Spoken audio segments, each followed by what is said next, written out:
In this video, we'll take up the homework on geometric series. The first question is pretty straightforward. They gave us A, R, and N. So just punch it into the geometric series formula, and you can solve for the sum. For the second question, there's a bit more work because you have to solve for N, which is the number of terms in the geometric series.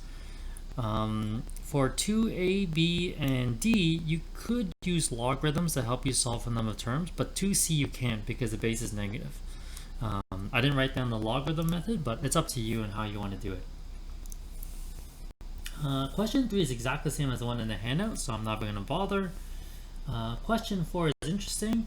Using what they gave us, we can actually build a quadratic equation. We can solve for two possible values of r, which means their s sub 8 could be two different possible values.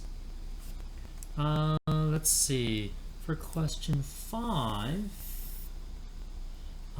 you basically use the values that she's running to determine geometric series and solve for the number of terms, and then you can solve for the total distance, which is the sum of the series. For question 6, it's actually relatively straightforward.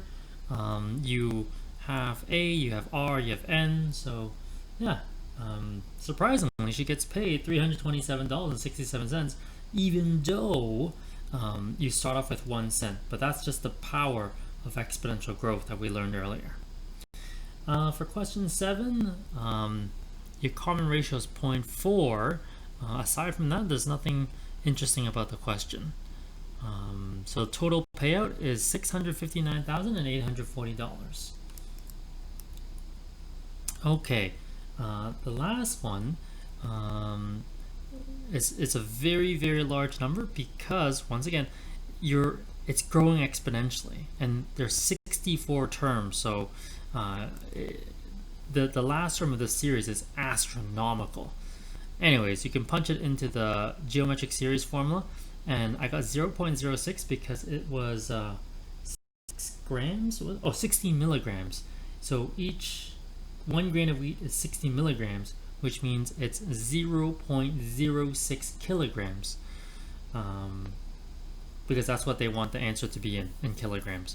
So anyways, I multiply the amount of wheat, the amount of wheat times 0.06, and that will give me the mass of the wheat. Alright, so that's the homework solutions for geometric series.